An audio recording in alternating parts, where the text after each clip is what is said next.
Assalamualaikum warahmatullahi wabarakatuh. Berjumpa kembali dengan pelajaran matematika. Pada kesempatan kali ini kita akan belajar bab 2, yaitu materi persamaan kuadrat. Kompetensi dasar yang kita pelajari adalah KD 3.2 dan KD 4.2. Nah, kalian harus tahu bentuk umum persamaan kuadrat itu yang bagaimana. Jadi, bentuk umum persamaan kuadrat adalah AX kuadrat ditambah BX ditambah C sama dengan 0, dengan syarat nilai A ini tidak boleh sama dengan 0. Dan A, B, C harus anggota himpunan bilangan real. Nah, kenapa A tidak boleh sama dengan 0? Karena kalau A-nya 0, 0 kali E kuadrat itu sama dengan 0. Nah, sehingga tinggal BX ditambah C sama dengan 0. Itu bukan persamaan kuadrat, tetapi persamaan linier.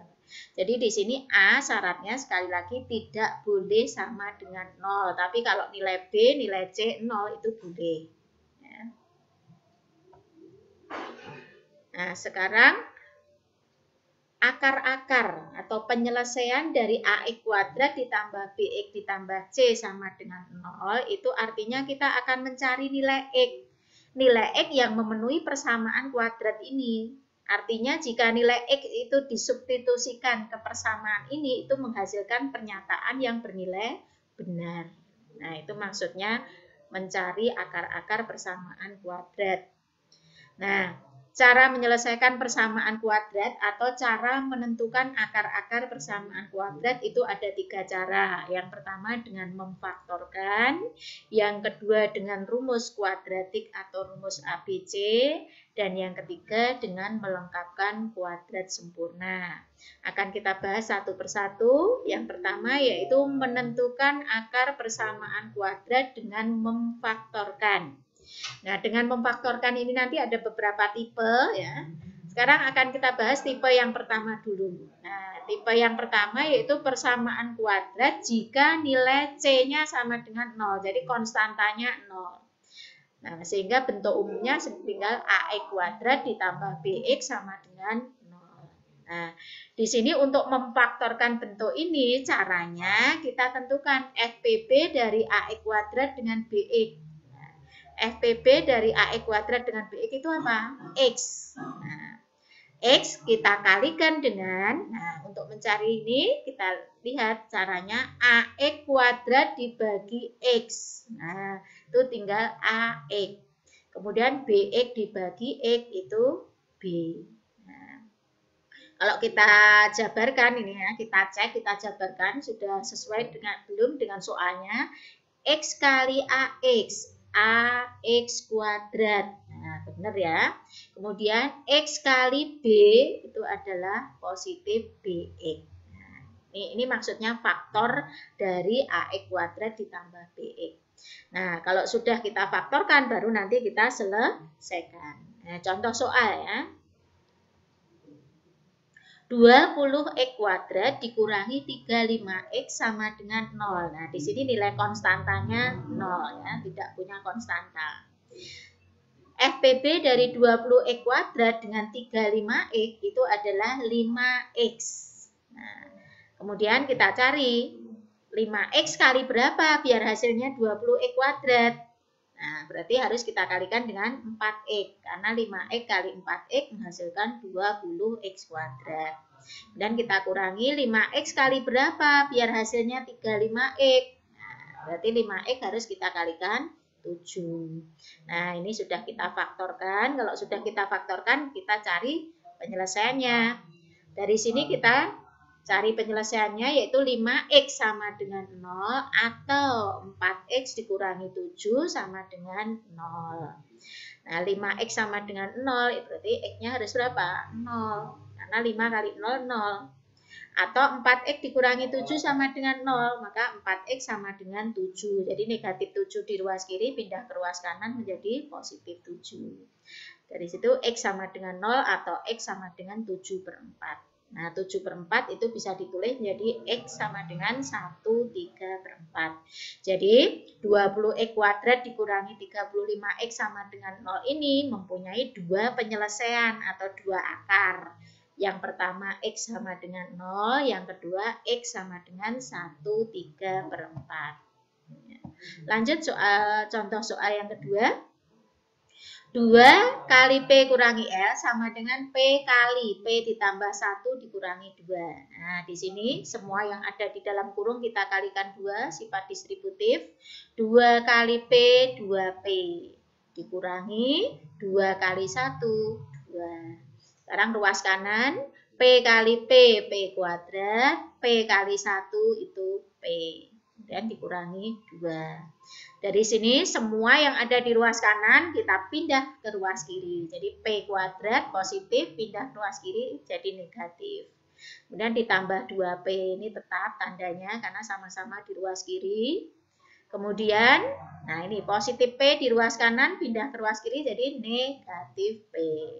Kemudian negatif 2 dikurangi 2 ini juga tandanya tetap karena sama-sama di ruas kiri. Nah, untuk yang negatif 2 di ruas kanan ini pindah ke ruas kiri jadi positif 2. Sehingga ruas kanan menjadi 0. Nah, dari sini negatif P kuadrat. Kemudian 2P dikurangi P. P itu maksudnya 1P ya. Jadi ketentuan kalau koefisiennya tidak ditulis hanya P saja itu maksudnya 1P. Jadi 2P dikurangi 1P hasilnya positif 1P. Kemudian negatif 2 ditambah 2 itu 0. Sehingga negatif P kuadrat ditambah P sama dengan 0. Sekarang langkah berikutnya kita faktorkan. FPB dari negatif P kuadrat dengan P itu adalah P. Nah, P kali berapa biar hasilnya negatif P kuadrat? Nah, berarti P kita kalikan dengan negatif P. Kemudian P kali berapa biar hasilnya P? Berarti P kali 1. Nah, jadi dari sini negatif P kuadrat ditambah P itu faktornya adalah P kali negatif P ditambah 1 sama dengan 0. Dari sini kita cari penyelesaiannya. P sama dengan 0 atau negatif P ditambah 1 sama dengan 0.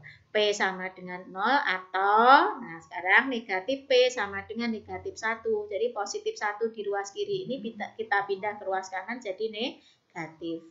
Dari sini P sama dengan 0 atau P sama dengan 1. Kemudian kita lanjut.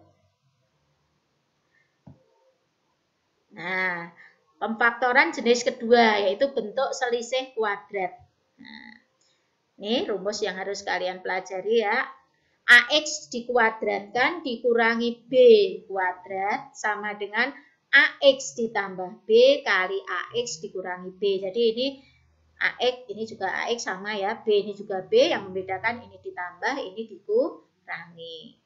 Sama dengan ini, A kuadrat dikurangi B kuadrat. Faktornya bagaimana? A tambah B kali A kurangi B. Nah, sekarang contoh. Selesaikan persamaan kuadrat berikut. Selesaikan persamaan kuadrat berikut atau tentukan akar-akar persamaan kuadrat berikut. Yang pertama, 64 kuadrat dikurangi 36 sama dengan 0. Nah, 64 kuadrat ini bisa kita tulis menjadi kuadrat dari 8x. Ya, jadi 8 dikuadratkan itu 64. X dikuadratkan X kuadrat, sehingga 8X dikuadratkan itu sama dengan 64X kuadrat. Kemudian 36 itu bisa dinyatakan sebagai kuadrat dari 6. Nah, jadi 6X 64X kuadrat dikurangi 36 sama dengan 0 bisa kita tulis menjadi kuadrat dari 8X dikurangi kuadrat dari 6 sama dengan 0. Nah, sekarang langkah selanjutnya kita faktorkan. Faktornya bagaimana? 8x ditambah 6 kali 8x dikurangi 6. Jadi di sini yang sama, hanya yang satu ditambah, satu dikurangi. Ya, sama dengan 0. Nah, kalau sudah kita faktorkan seperti ini, kemudian kita cari penyelesaiannya. 8x ditambah 6 sama dengan 0 atau 8x dikurangi 6 sama dengan 0. 8x sama dengan, nah ini positif 6 pindah ke ruas kanan jadi negatif 6. Dari sini x kita dapatkan negatif 6/8 atau negatif 3/4. Untuk penyelesaian yang kedua, 8x dikurangi 6 sama dengan 0. Nah, 8x sama dengan 6. Negatif 6 di ruas kiri pindah ke ruas kanan jadi positif. Nah, dari sini kita dapatkan X sama dengan 6 per 8 atau bisa kita sederhanakan X sama dengan 3 per 4. Nah, ini jadi akar-akar persamaan kuadrat dari 64 kuadrat dikurangi 36 sama dengan 0 itu mempunyai dua akar atau dua penyelesaian, yaitu X sama dengan negatif 3 per 4 atau X sama dengan 3 per 4. Lanjut, contoh yang kedua. 9x kuadrat dikurangi 11 sama dengan 5. Nah, di sini konstanta, ini juga konstanta. Nah, sekarang 5 ini bisa kita pindah dulu ke ruas kiri menjadi apa? Negatif 5. Ya, 9x kuadrat dikurangi 11 dikurangi 5 sama dengan 0. Nah, negatif 11 dikurangi 5 itu berapa? Nah, negatif 16. Dari sini kita nyatakan 9x kuadrat bisa ditulis jadi kuadrat dari 3x. Kemudian 16 itu bisa dinyatakan sebagai kuadrat dari 4. Dari sini kemudian langkah berikutnya kita faktorkan 3x ditambah 4 kali 3x dikurangi 4 sama dengan 0. Nah, ini faktornya. Kalau sudah kita faktorkan, kemudian kita selesaikan. 3x ditambah 4 sama dengan 0, maka 3x harus sama dengan negatif 4. Nah, dari sini X kita dapatkan negatif 4 per 3, atau bisa kita tulis menjadi pecahan campuran X sama dengan negatif 1 per 3.